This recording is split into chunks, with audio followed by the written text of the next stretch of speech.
Hello, everybody. Welcome to a new episode of the Dissenter. I'm your host, Ricardo Lopes, and today I'm joined by Dr. Émile Torres. They are a researcher at Leibniz Universität Hannover in Germany. Their work has centered around eschatology and more recently on the nature and causes of human extinction, its ethical implications, and the history of the idea. And their latest book is Human Extinction, a history of the science and ethics of annihilation. And today we're going to focus mostly on effective altruism and long-termism. So Dr. Torres, welcome to the show. It's a big pleasure to everyone. It's a pleasure to be here. Thanks for inviting me. Okay, so effective altruism. I know that you have some criticisms of it, and other people do as well. So, but since you are a philosopher, what would you say are the main philosophical tenets of effective altruism? Yeah, so this idea can be, it has an interesting genealogy, an interesting history, and it can be traced back to, I think, in a significant way, to a 1972 paper that was written by the utilitarian philosopher Peter Singer. And that was called Affluence, Famine, and Morality, if I remember correctly. And essentially, so he introduced this now famous thought experiment about how, if you walk by a lake and you see a child who's drowning, and let's say you just bought like a nice new suit, so pants and shoes and so on, but you see this kid drowning, are you going to wander into the lake, ruin your clothes in the process, but save the child? And so most people would say like, well, yeah, I would do that. That's, that's sort of not something that we even need to reflect on. And then he asked, what is the difference between a child who is drowning, 10 feet away, and a child who's suffering, or a human being who's suffering on the other side of the planet? What does distance matter morally? And so basically his argument was that, a certain amount, maybe all of our expendable income should be spent on trying to alleviate the suffering of people around the world. So this, was part of his so-called global ethics. The fact that suffering is far away doesn't mean it counts for less. And we still have a moral obligation to alleviate that suffering exactly in the same way that we have an obligation to save a child who's drowning in a lake 10 feet away. So that's the notion of altruism. And so effective altruists bought the argument made by Peter Singer and then asked a further question, which is that, okay, I'm convinced that I want to give away a lot of my money to alleviate suffering around the world. Which charities do I give it to? Which charitable causes are most worthy? Maybe there are some charities that are way less effective at helping people than others. And so they actually, went and crunched the numbers. That whole number crunching process is actually deeply problematic for many reasons, which we could go into. Yeah. But they crunched the numbers and found that, okay, actually some of these charities are, thousands of times more effective than others. So that introduced this notion of effectiveness to this notion of altruism. And that's how effective altruism was born. It's the attempt to do the most good possible, to be the most, to be altruistic in a way that is optimal and, saves the most lives, helps the most people. That's the crux of it. Yeah, and please correct me if I'm wrong, but isn't it the case that, we tend to associate effective altruism with utilitarianism, right? But isn't that the case that some of the people who are part of that movement deny that, or it's something that they do not want to address, or that they just say that they are basically, when it comes to moral philosophy, they do not endorse any particular moral theory? But that's a bit weird, right? Because they very much seem utilitarian, or not? Yeah, so on the one hand, there are surveys that the EA, or Effective Altruist community itself, has conducted, and it's something like, I don't know, 70% at least of members are in fact utilitarians. Right. And you have leading EAs like Tobiord, who are explicit that utilitarianism has had a huge impact on the development of effective altruism. And then you have a lot of the leading people like Tobiord and William MacAskill who say they're most sympathetic with utilitarianism. So it is a bit like it's kind of technically true that you don't need to be a utilitarian to be an effective altruist. Yeah. But in fact, effective altruism is deeply influenced and deeply infused with the spirit of utilitarianism.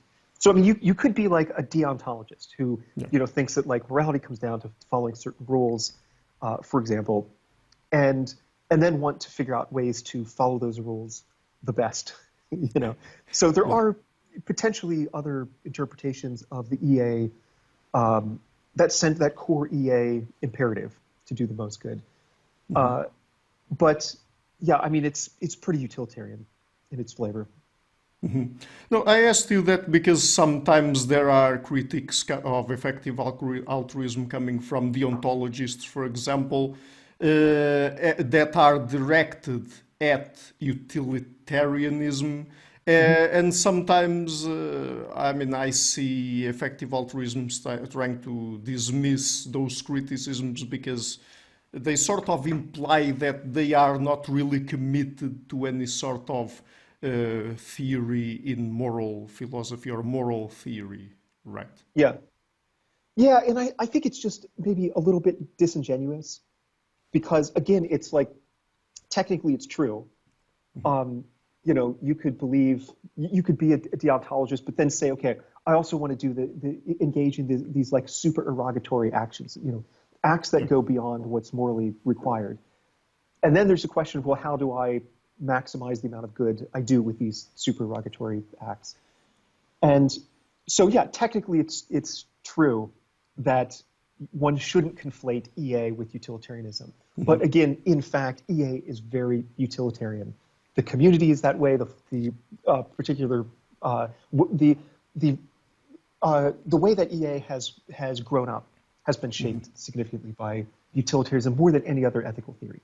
And what about this sort of way that many effective altruists present the movement, even though they present it mostly as theory-free, as we've been talking about here?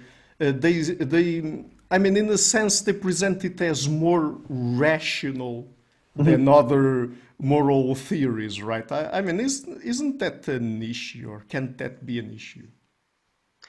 Yeah, there's a particular kind of rationality that is emphasized. Yeah. So for example, there's a lot of emphasis on expected value theory. Yeah. So within the domain of rationality, of decision making, expected value theory is one of the main, maybe the leading theory about what it means to rationally choose one act over another. Yeah. And then they just take that and export it or import it into the domain of morality. And so, yeah, but expected value theory is has all sorts of problems. These problems, I think, at least some of the problems are really foregrounded, especially when the particular form that EA takes is long-termism. Because there are various existential risks that they believe would have a really huge disvalue if they were to occur. But they're very improbable. So then when you take expected value theory and you multiply all of that disvalue by tiny probabilities, you still get choices that dominate all others. So should I help people who are suffering from global poverty, or should I mitigate this extremely speculative, highly improbable threat that could prevent us from creating a huge population in the future? And from the perspective of expected value theory, the mitigating of these existential risks, is going to take precedence over helping the global poor. So, this is a problem that's called Pascal's mugging, and it was named by some of the people in the community themselves. But nonetheless, a lot of them just simply embrace that. Yeah, maybe when we're dealing with high stakes, very low probability threats, maybe they just should dominate our decision-making process. So, and we will probably come back to long-termism later on in the interview. I hope we have enough time to cover it, also because it connects with your new book to a certain extent. So, but getting more into the practical side of effective altruism and how it is really actually implemented, right? So, what does effective really mean here? I mean, how do they evaluate evidence in terms of, okay, so if I'm going to donate X amount of money to a particular charity that I deem to be effective, what does that really mean?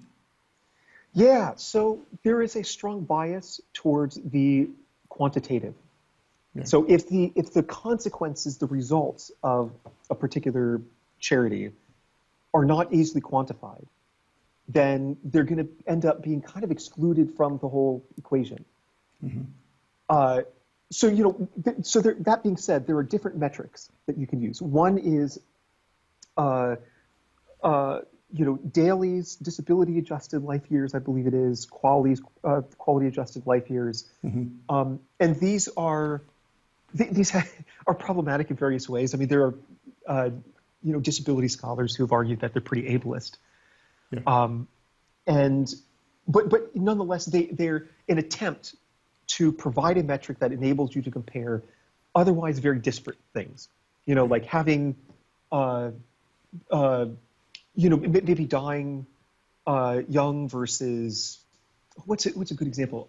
I know, suffering from HIV for a very long period of time, or losing an eye, and then living till you're 90 or whatever. So those, how do you compare those? Well, you've got these metrics that are supposed to enable you to provide some sort of comparison between them. But yes, they are arguably quite ableist, and in fact, the EA community has backed away from a lot of these over the years.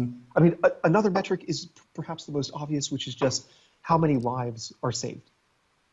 So if you crunch the numbers and you have a choice between donating to disaster relief or buying bed nets to prevent the spread of malaria in certain regions of the world, it turns out that the best thing to do is to buy the bed nets. Maybe second best, if you crunch the numbers, it would be deworming people. So people get these intestinal worms, and they end up being malnourished, and So consequently, there are, for example, I'll give a concrete example. So I know of somebody who is in Uganda, and he runs this little organization called the Ugandan Community Farmers. I believe that's what it's called. His name's Anthony Kalulu, and so he has been a big advocate of donating, of grassroots organizations being funded, rather than these big organizations that are kind of run from the global north, like the Anti-Malaria Foundation, which buys bed nets for people in malaria-prone regions. And so Anthony Kalulu, what he wants is to get money for his grassroots organization, and then to build the infrastructure, which is specific to his particular region of Uganda, that would enable farmers to gain access to a ready market. Because right now, the farmers in this region, they're producing crops. They just can't get the crops to the market, to the people who actually would consume the product. So he wants to build this infrastructure. The problem is, when he tried to get funding from EAs, or even just get some EAs to promote his organization, all of them said no. And in fact, he's pointed out that according to the charity evaluators that are affiliated with the EA community, it's just extremely unlikely that he would ever come even close to getting funding, because the consequences of establishing this factory essentially that he wants to build, this plant, the consequences are just not easily quantified. Yeah. So how many lives are being saved? Well, I don't know. The idea of the plant is that over the next decade or 2 decades, it transforms this region by providing farmers with access to markets. And so consequently, there's this very strong bias towards the quantitative, and consequently a bias away from grassroots organizations, where their effects just, the consequences of these grassroots organizations just aren't easily as identifiable and quantifiable, and you can't just fit them into some expected value kind of calculation. So that gives you, I hope that gives you some kind of sense of what effective means for them. Yeah, and what you mentioned there with your example, I think is associated with other 2 different criticisms that people bring to the table when it comes to effective altruism, and you probably agree with them as well. One of them has to do with the fact that, I mean, people say, and I'm not sure to what extent this is correct, you can tell us, that effective altruism, because it has become so powerful in terms of the financial resources it has, and in terms of its philosophical credibility, let's say, has become very dominant, if not monopolistic, when it comes to the charity world and the NGO world and all of that. And perhaps, I mean, basically at a certain point, people complain that whatever the effective altruism movement does not support is not able to survive when it comes to charity and all of that kind of work. Is that correct? Yeah, so, I mean, I don't know the extent to which the EA movement has gained any kind of monopoly. Monopoly perhaps is too strong a word here, but yeah. But you're absolutely right in that it's enormously powerful and influential, has, just huge amounts of money. I mean, before FTX, the cryptocurrency platform, exchange platform, run by Sam Bankman-Fried, before that collapsed, the community had 46.1 billion in committed funding, which is, it's just a mind-boggling amounts of money. But even after FTX imploded, they still have just billions and billions. I mean, they have major funders like Dustin Moskovitz, who is the co-founder of Facebook, Vitalik Buterin, who is another crypto kind of titan. He donates a lot of money to at least some EA causes. So there's just a huge amount of money, and the trajectory of growth and power is pretty steep. So it's just really over the past, 5 years that the EA movement has become hugely influential and very widespread at certain universities within Silicon Valley, among people in big tech, but also then within the charity world more generally.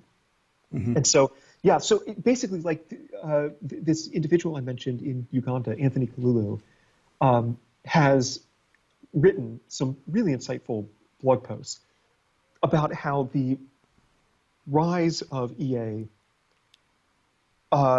gives him, the rise of EA, if anything, it just magnifies his sense of despair. Because at least with traditional philanthropy, which was still very top-down, meaning that there wasn't a lot of funding of like grassroots organizations. There was just funding of kind of global north-based charities that then would go into the global south and help. So, with the traditional philanthropy, the chances of his grassroots organization getting funding are not high, but they're not zero. With EA, they're basically zero. And so he, him, and maybe he's representative of others in the global south, at least to a certain extent, are looking at EA going like, this is not good. Yeah, there are surely better ways to help people to break the cycle of poverty in different parts of the world than just to like buy bed nets, or deworm, which actually has turned out to be not very effective at all. But the EA movement, as I understand it, has been very slow to acknowledge that. So I agree. I mean, there are big problems with it.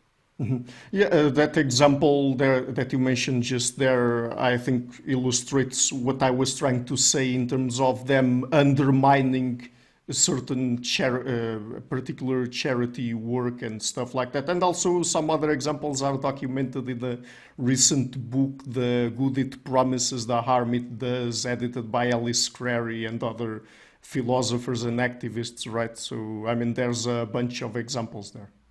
I was about to mention that. Excellent. I mean, that book I think, is superb. It's really, really good. And there are lots of stories of people who, there's one woman who, her charity involves going into certain areas and working with primarily Black communities to promote this idea of a vegan or vegetarian diet. Yes. And EAs are just like, that's not effective. And part of the problem is it's just really hard to quantify the positive benefits of that.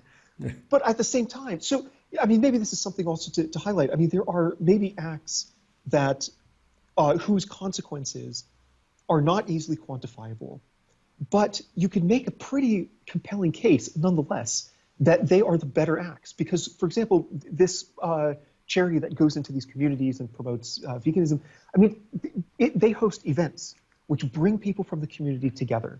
Yeah. That tightens community bonds. People get to know each other. Friendships are formed. These sort of social activities are healthy. They're good for people. They're good for mental health. They're good for physical health.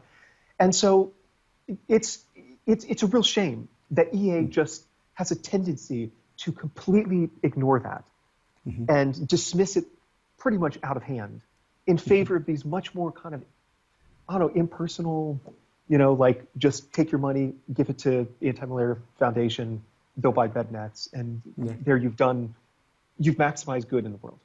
Yeah.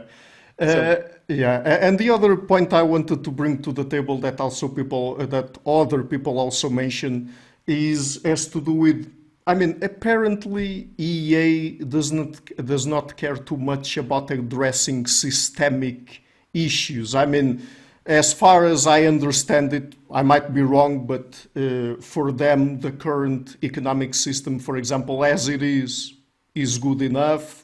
They don't talk very much about issues like economic inequality, for example.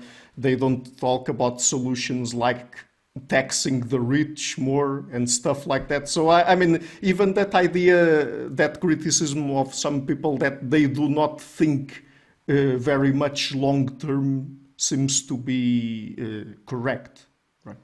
Yeah, so it reminds me of Nathan Robinson at Current Affairs, who wrote a really good article critiquing EA called Defective Altruism. and one of the points he makes is that we've had effective altruism for a long time. It's called socialism. That's like an effective way. You take money from the people who are, affluent, who have more money than they know what to do with, give it to, people who are suffering, and so on. And I'm very sympathetic with that. And I mean, to the contrary, the EA community, if anything, just kind of embraces the whole capitalist neoliberal, system and those power structures. Maybe it's worth just mentioning here that when I in this interview, first described EA, like, it does sound pretty appealing. Okay, I want to be an altruist. That's a good thing. Then I want to figure out how best to spend my money. All of that is good so far. But when you start to look at the details, such as this ties into the neoliberal capitalist kind of system that they embrace, one of their strategies is earn to give.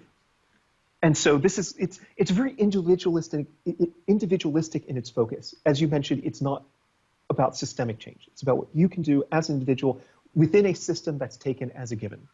Yeah. And so earn to give is the idea that the best way for you to do the most good is just go get a job that is really lucrative.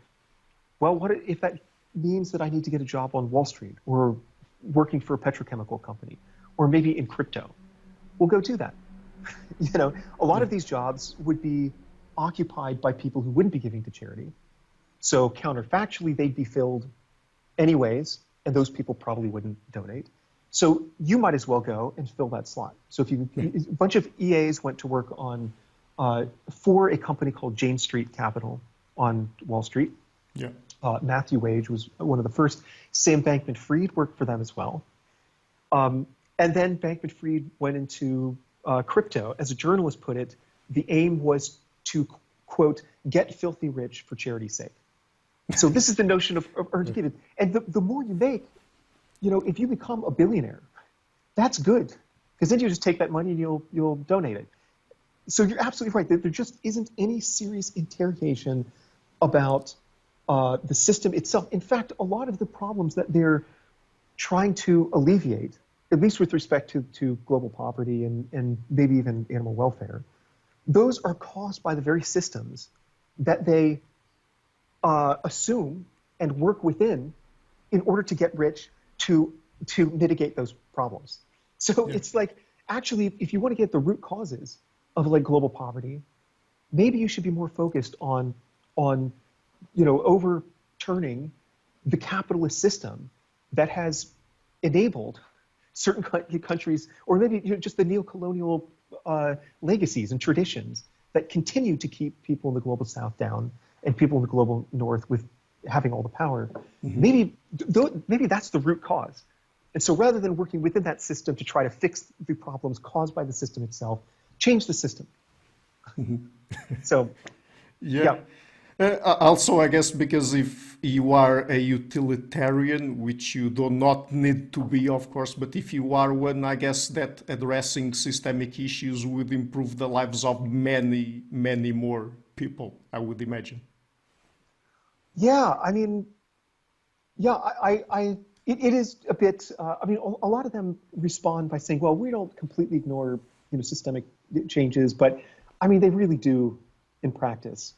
Yeah. And the problem with the utilitarian calculations is that, I mentioned before that there's this bias towards the quantitative, but even these quantities, these metrics, mm-hmm. they're just deeply problematic. Yeah. And you can get the numbers such that you multiply them together and so on, and you can get whatever outcome you want. Yeah. So somebody could come along with an expected value calculation that shows that toppling the capitalist system, that's the best way to maximize goods. Somebody else could just count the numbers differently, mm-hmm. and come up with a completely different argument. So a lot of it I find to be just kind of meaningless.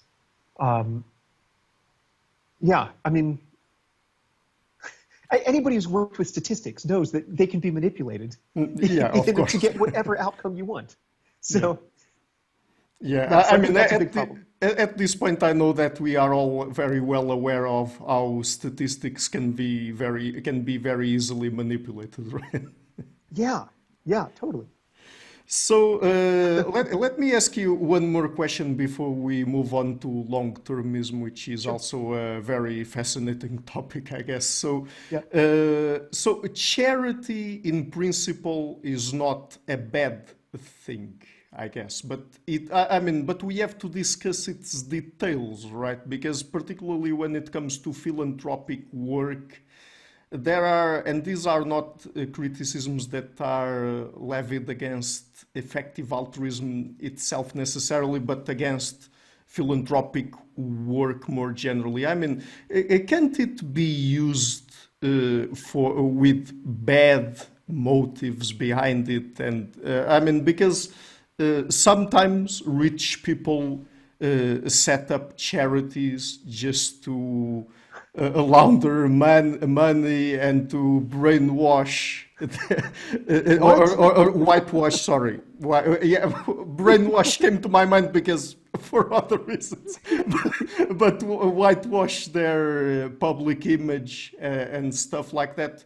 And also, I mean, if we are to rely so much on charity and philanthropy, I mean, there's a risk that we are just in the hands of the billionaires or the rich, because then it's for them to decide where the money is invested, right? And probably not really the issues we have to deal with the most, right? Yeah. You're exactly right. I mean, I'm not an expert on the Gates Foundation, for example, but I have read about Bill Gates' past, and I mean he was not a great guy. No.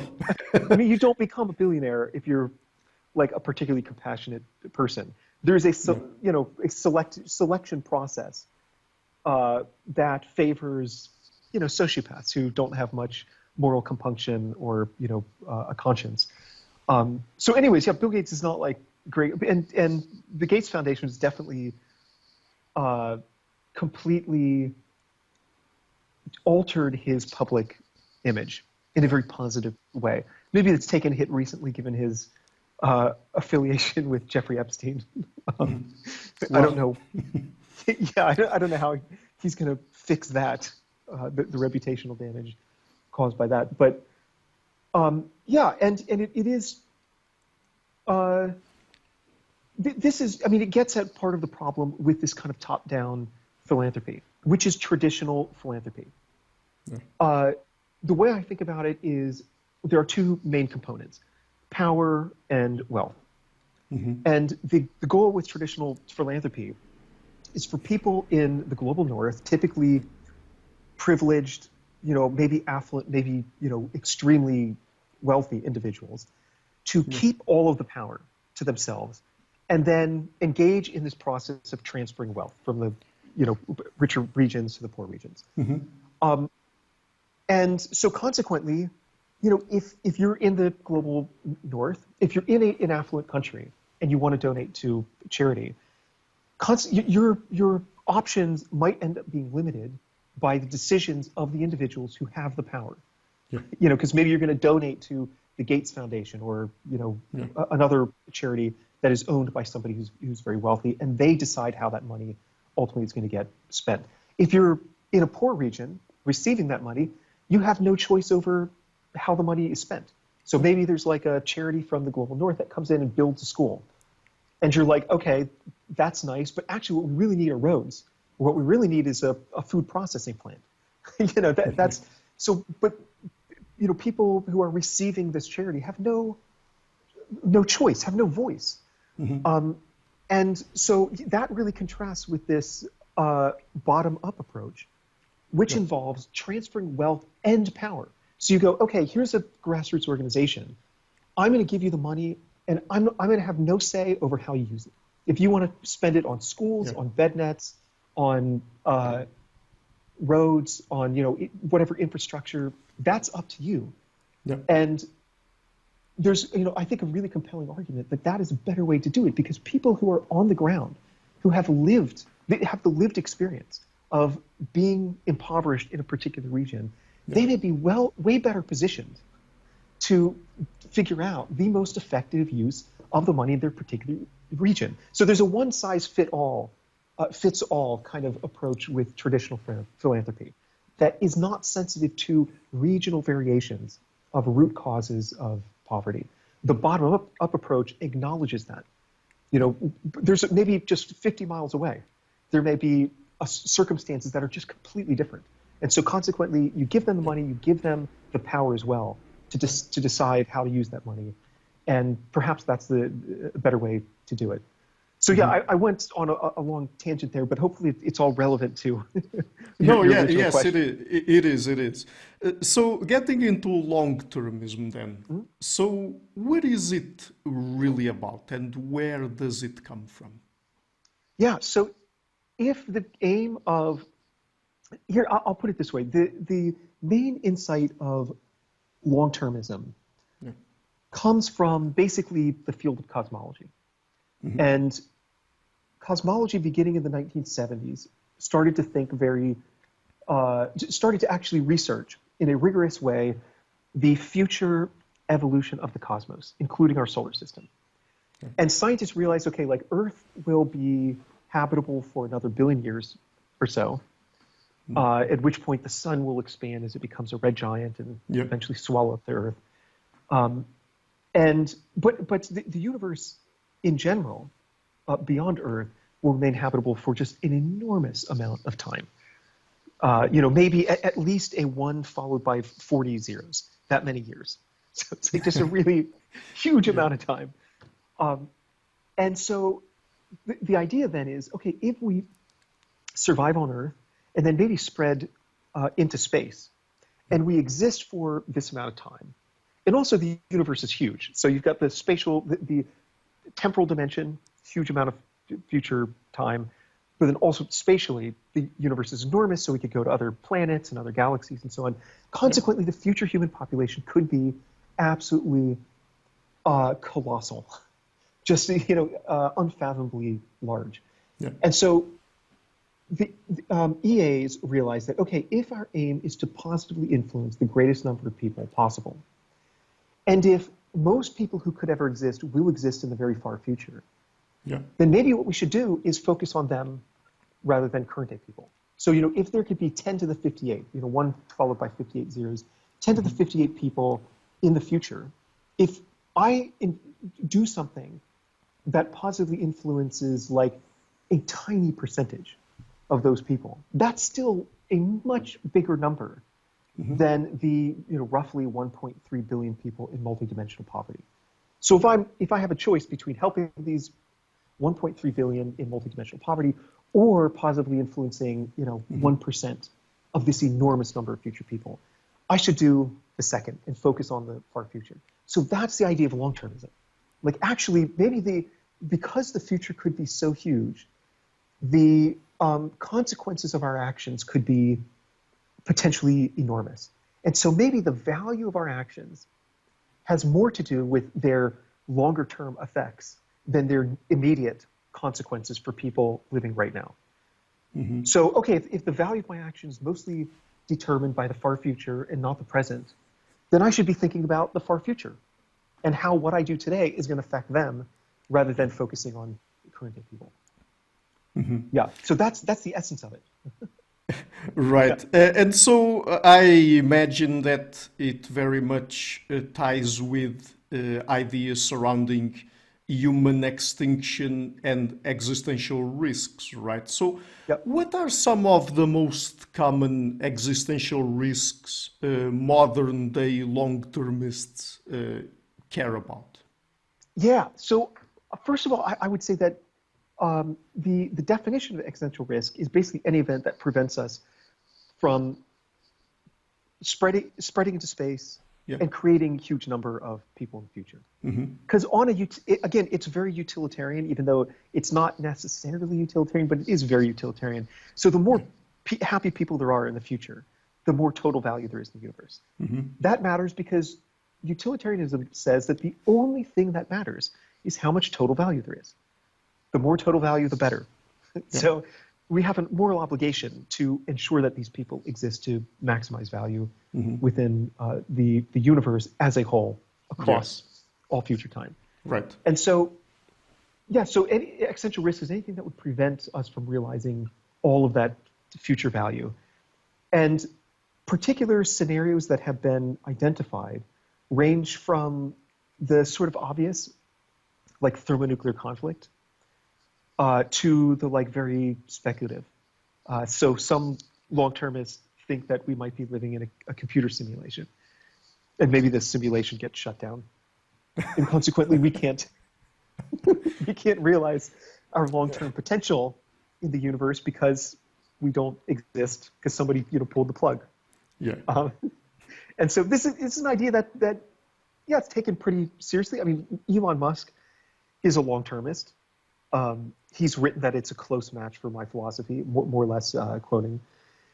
And he also has, on many occasions, expressed concern that we live in a computer simulation. He said it's like, 1 in a billion chance that we're not in base reality, like real reality. Instead, we're in this virtual world.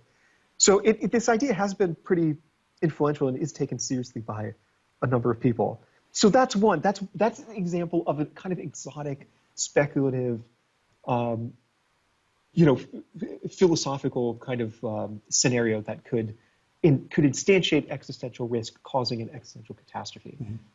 So you've got thermonuclear war, simulation shutdown, other probably the most significant risk that a lot of long-termists are worried about, or describe as significant, would be artificial superintelligence.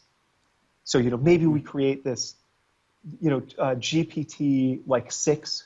We're on GPT-4 right now, but maybe we create GPT-6, and it's smart enough to go, okay, actually, one thing that I could do to better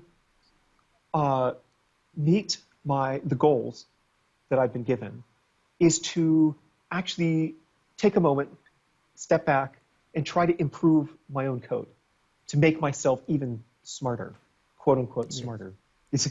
What smartness means is nobody has a good definition. But so consequently, if it does that, then it gets a little bit smarter. And then with those extra smarts, it further modifies itself, improves itself to get sort. And so consequently, you get this intelligence explosion. So there are a lot of long-termists who are very, very worried about this.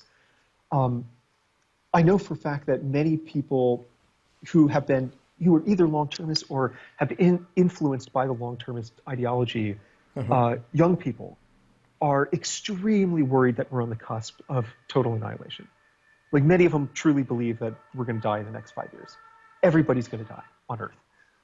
And so, so this concern is widespread and I think responsible for a fair amount of psychological trauma among people old and young in these communities. So artificial superintelligence is another really big one. I mean, there could be self-replicating nanobots that are released into the environment, and this is called the gray goo scenario, and they convert the entire biosphere into just clones of themselves. Maybe there's an extraterrestrial invasion. That's another possibility. And then another significant risk would be engineered pandemics, which I think there's something very, I don't think that this is sci-fi. We really can enhance the pathogenicity of germs, of bacteria, and viruses. And if there were some kind of rogue scientist or some terrorist group that got a hold of the right technologies, I mean, they could create a really, really dangerous pathogen that puts COVID-19 to shame. So that's another thing. And then asteroid impacts, cometary impacts, supervolcanic eruptions, and so on. So that's sort of the lay of the land. Yeah. Okay. So I mean, there are many things we could get into here because also just from a philosophical standpoint, there are many objections to many of the presuppositions and ideas that long-termists have. I mean, a few of them have to do even with the fact that, I mean, should we care that much, for example, about human extinction or human extinction in, I don't know how many billions of years or something like that. And there's also that distinction between the act or the event of going extinct versus being extinct, and what is really bad here, because there are many people that argue that if we are already extinct, then I mean, nobody is here to suffer anymore, nor anything like that. And that would tie us in, to a certain extent, with antinatalism and stuff like that. But anyway, just to perhaps stick with one point here. So I think that we should really take seriously, at least in principle, all philosophical ideas. But at a certain point, when you start talking about things like I don't know, potentially being extinct by advanced AI systems in a Terminator-like scenario or something like that. When you have actual problems to deal with, like climate change, like poverty, like economic inequality, like the cost of living crisis, tons of stuff that are actually happening right now, and people actually living people that are suffering now. I mean, it starts to sound silly, some of the worries these people have. Of course, I mean, when it comes to, for example, pandemics, man-made pandemics, when it comes to, for example, nuclear weapons and all of that, yeah, that's fine. But I mean, there are things that seem just too far-fetched. And also, it seems that at a certain point, they are worrying more about people that will potentially exist in the future at the expense of people that exist right now. Right? I mean, am I wrong here? Or no. I think that anybody who takes long-termism seriously will be inclined to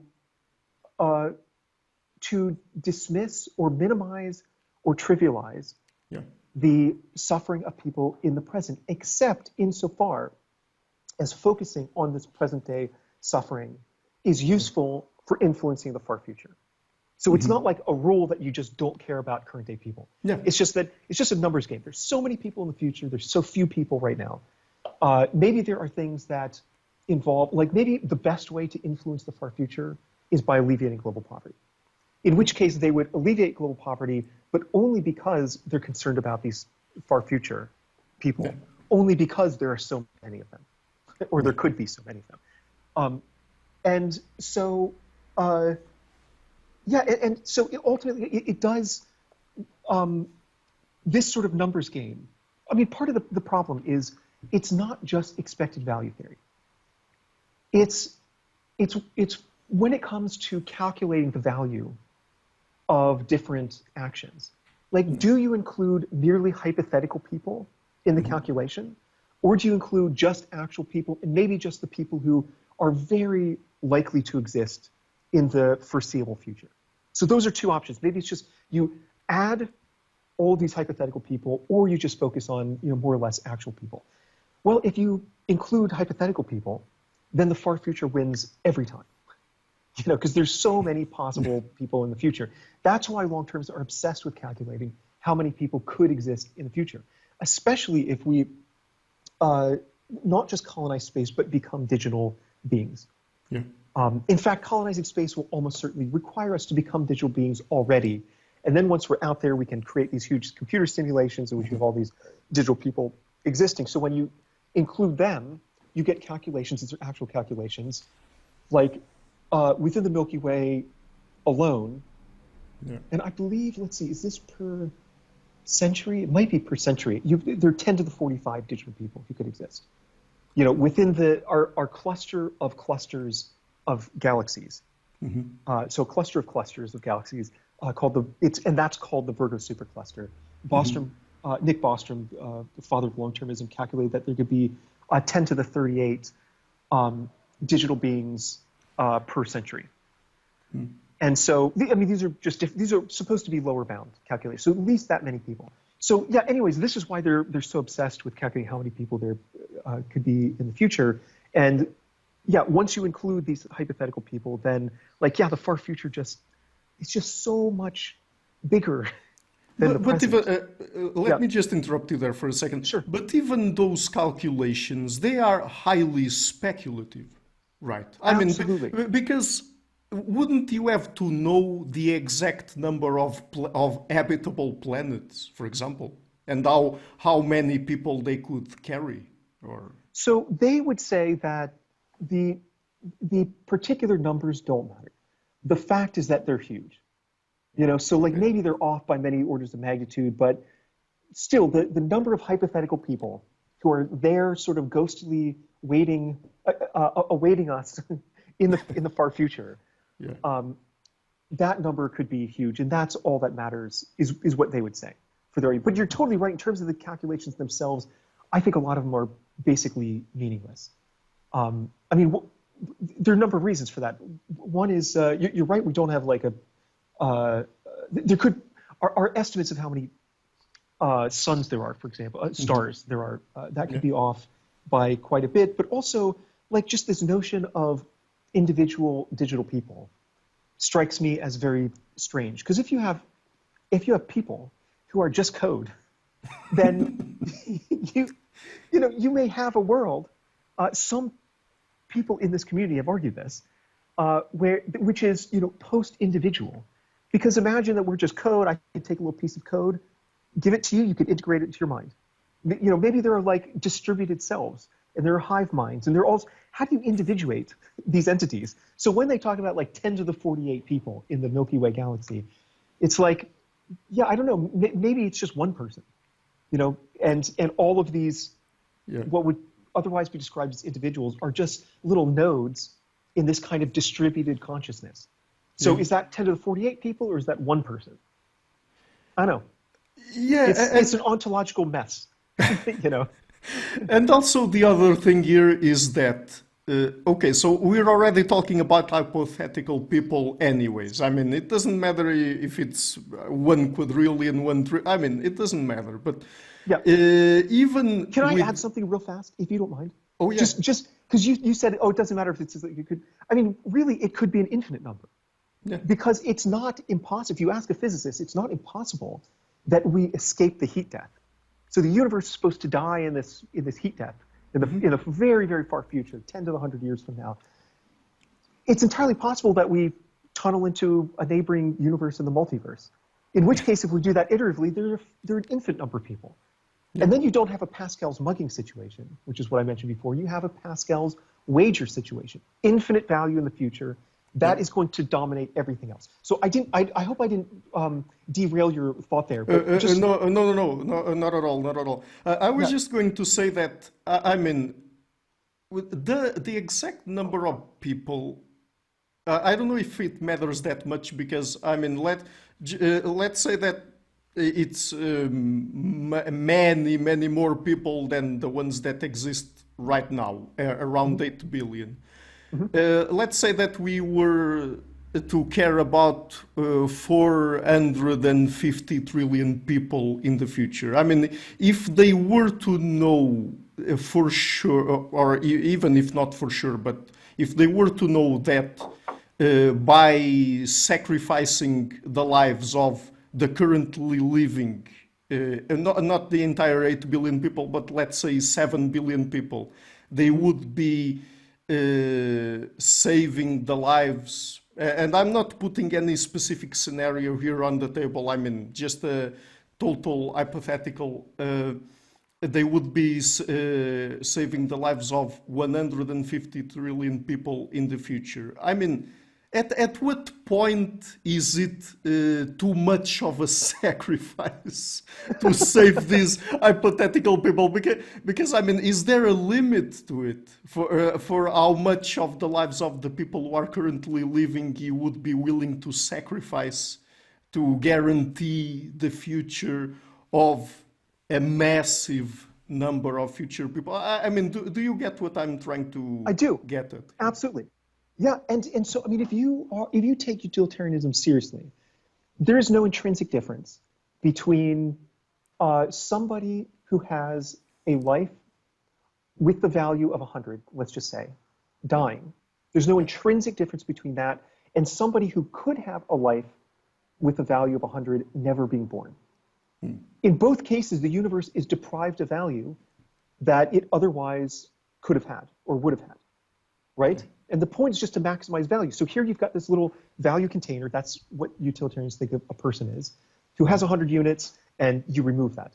Here you have this hypothetical container that, and you choose not to introduce it. The universe is, in both cases, is losing 100 units of value, and that's bad. So if there's no intrinsic difference between birth and non-birth and death, there's no intrinsic difference between those, then if you take it seriously, you're going to say, okay, if I have to sacrifice some currently living people, all other things being equal, in order to ensure the existence of some larger number, people, then you should be willing to do that. And you mentioned before that the scenario you were introducing as part of the question was hypothetical. But this, if we were talking a year ago, that would have been hypothetical, because there's no long-termists out there who are explicitly making this claim, even though it's just an obvious implication of their view. Sure, we are talking logics here, right? But here's the thing. I mean, fast forward to just a few months ago, and your question is no longer hypothetical. So you have people like Eliezer Yudkowsky, who's very much a part of this long-termist movement. Yeah. And he has made the argument that, on the one hand, thermonuclear war probably won't be an existential catastrophe. I mentioned thermonuclear before as an example of existential catastrophe. Initially, that's what everybody thought. But actually, the best science today suggests that it probably would not cause our extinction or maybe even destroy civilization. Okay. So I'll give a quick example. 2020 study found that if there's an all-out thermonuclear war between Russia and the US, about 5 billion people would die. Now, that's awful, but there's a reassuring 3 billion who would survive. Okay, so thermonuclear war isn't going to be an existential catastrophe. Yudkowsky accepts that, and he further argues that if we create artificial general intelligence in the near future, it will be an existential catastrophe because it will kill everybody. It'll undergo that recursive self-improvement, it'll be misaligned in some way, and then it'll just stomp us out into oblivion. So he was, in a Time magazine article, he argued that in order to avoid this existential catastrophe involving AGI, artificial general intelligence, we should be willing to risk thermonuclear war. Even if thermonuclear war means a huge number of people die terrible deaths. Because at least it's not an existential catastrophe. It's not foreclosing the realization of all these future people. And so then somebody on Twitter explicitly asked him, the question was, and I'm quoting, how many people are allowed to die to prevent AGI? And the sort of brackets, what was implied is create AGI in the near future. And Yudkowsky's response was, so long as there are enough people to, so long as the human population doesn't dip below the minimum viable population, so we can still, the species can perpetuate itself, and then ultimately rebuild, then, quote, there's still a chance of reaching the stars someday. And that is a reference to this notion of a techno-utopian future among the heavens full of astronomical amounts of value. So your question is not so hypothetical. There literally are people out there saying that current day people are allowed to die, are allowed to be sacrificed in order to preserve this huge amount of value that could exist if we survive and colonize space. So this is exactly the sort of thing that back in 2021, I was really worried about. And I thought the long-termist ideology itself is really dangerous. Even if there are no long-termists at the moment saying we should sacrifice billions of people to preserve this techno-utopian future. Fast forward to the present, you've got people who are literally making that argument. Wow. Okay, so I'm noticing that we're close to reaching our time limit, but I cannot end the interview without asking you about this. So, sure. Apparently, there's a link, at least when it comes to certain people and to some extent, between long-termism and eugenics. Yeah. Is that right? And I mean, could you tell us more about that? What sort of eugenics are we talking about here exactly? Yeah, great question. I mean, there's a lot to say about this. The long-termist ideology was introduced by a leading transhumanist, Nick Bostrom. And transhumanism is a form of eugenics. It's what they call liberal eugenics. The idea of liberal eugenics is actually you don't need state control over society-wide patterns of reproduction. That was the old eugenics. You need the desirable people to have more kids, the undesirable people to have fewer kids. And the only way to actually control people, because everybody's just going to have kids, is to, force sterilize people, things of that nature. And so that was old eugenics. The liberal eugenics, so-called, says, okay, actually, we don't need the state to intervene.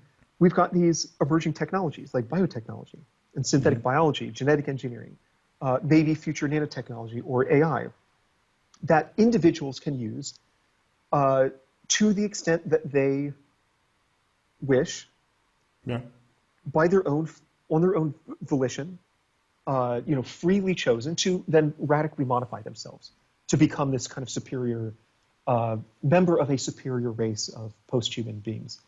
And so it's supposed to be liberal in that sense. So all of the bad stuff, all the coercion and the authoritarianism of old eugenics, that is avoided. I don't think that's the case at all. I think in practice, it would be, this new liberal eugenics would be just as illiberal and ultimately kind of freedom and choice restricting as the old eugenics approach was. I could go into detail, but I mean, that's kind of a whole other conversation. But just to be clear, they are still using terms or equivalent terms to desirable and undesirable people, right? I mean, that's the other thing, is that not only do these new liberal eugenicists, like transhumanists, many of whom have played a crucial role in shaping long-termism, not only do they say, okay, actually, it's liberal, not illiberal, and that makes a big difference, they also say that we have thrown off and gotten rid of a lot of the kind of discriminatory attitudes that animated earlier eugenicists. So like racism, sexism, ableism, classism, xenophobia, and so on. Yeah. We're not like them. But actually, if you read the literature and look at things that they've written, those sorts of attitudes are all over the place. It's super elitist. It's really classist.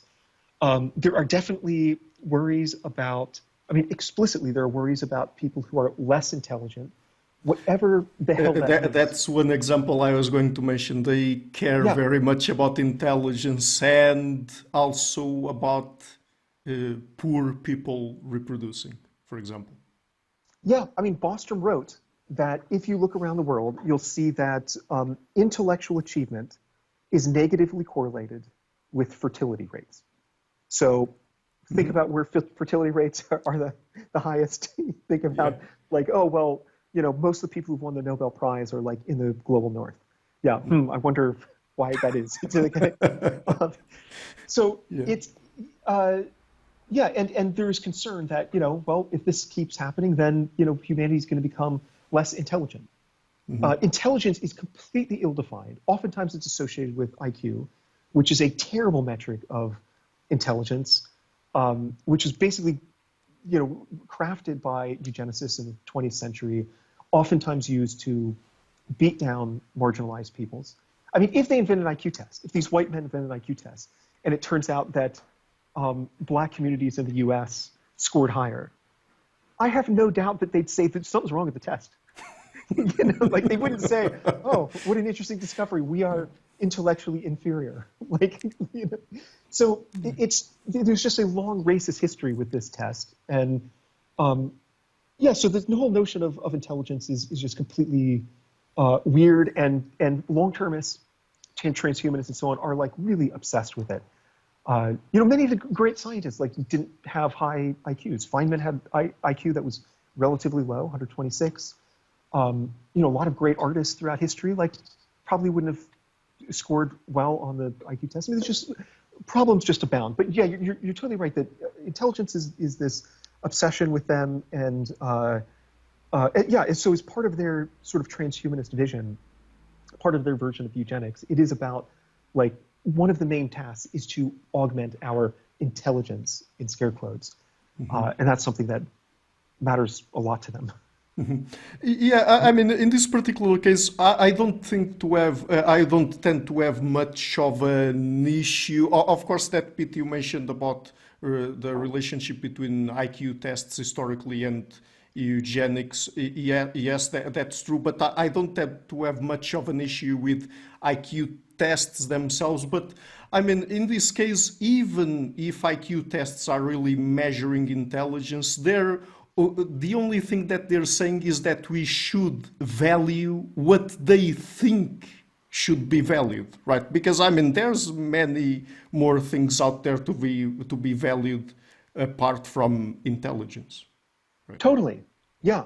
And I mean, at least, my view of intelligence is very pluralistic. Whereas, IQ tends to have a bit of a reductive view of intelligence. Intelligence is like this property, that predicts how you'll perform in a variety of different cognitive domains.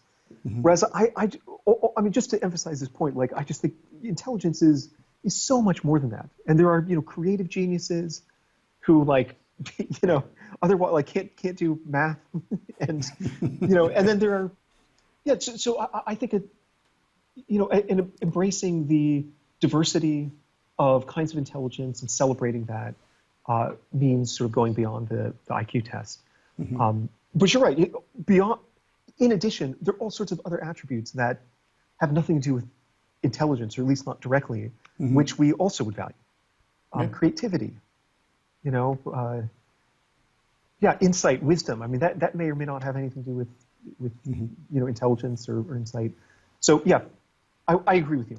Yeah, and also, I mean, even if we looked cross-culturally across different societies, I mean, we do not have to just focus on the West and what, I don't know, industrialized and post-industrial societies value. I mean, in traditional societies, people probably value some other different things, and that's also okay. Right? Yeah, I agree. Okay, so I don't want to take much more of your time, Dr. Torres. So just before we go, would you like to tell people where they can find you and your work on the internet? Yeah, sure. So my website is www.xriskology. So as in the study of risk, xriskology.com. And I'm also on, I guess it's not called Twitter anymore. It's called X or something. Yeah, I don't know what it's called anymore. So x.com, is that what it is? Well, the site is still twitter.com, but I don't know what's the name anymore. So unfortunately, I'm still on that hell site, and my handle is xriskology. And I do tweet a lot about my work and these issues and so on. So it's a good place to follow me. Although if a viable alternative pops up, I'm out as soon as possible. Yeah. Thank you. Okay, so thank you so much for your time, and I hope to have you on the show again to talk specifically about your latest book, which is also fascinating. So thank you so much. Sounds great. Yeah, thanks a lot for having me. This is really wonderful. Hi guys, thank you for watching this interview until the end. If you liked it, please do not forget to like it, share, comment, and subscribe. And if you like more generally what I'm doing, please consider supporting the show on Patreon or PayPal. You have all of the links in the description of this interview. This show is brought to you by Enlights, Learning and Development Done Differently. Check their website at enlights.com.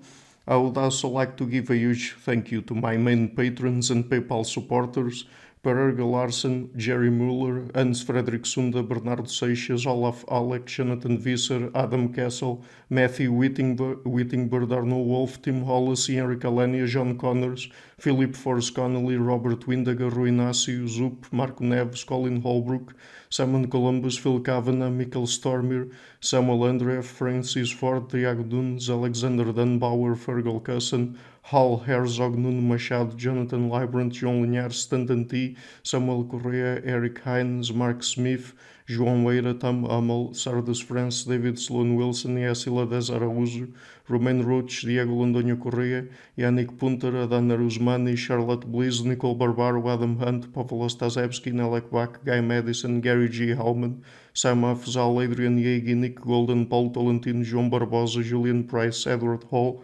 Edin Bronner, Douglas Fry, Franca Bortolotti, Gabriel Panos Cortezos, Lalitska, Scott, Zachary Fish, Tim Duffy, Sonny Smith, John Wiseman, Morten Eikeland, Daniel Friedman, William Buckner, Paul George Arnaud, Luke Lowacki, Georgios Theophanos, Chris Williamson, Peter Olsen, David Williams, Diogo Costa, Anton Erickson, Charles Murray, Alex Shaw, Amaury Martinez, Coralie Chevalier, Bangalore Atheists, Larry D. Lee Jr., Holt Ericburn, Sterry, Michael Bailey, Dan Sperber, Robert Grassi, Tom Roth, DRPMD, Igor N., Jeff McMahon, Jake Zool, Barnabas Radix, Mark Campbell, Richard Bowen, Thomas Dobner, Luke Neeson, Chris Story, Manuel Oliveira, Kimberly Johnson, and Benjamin Galbart.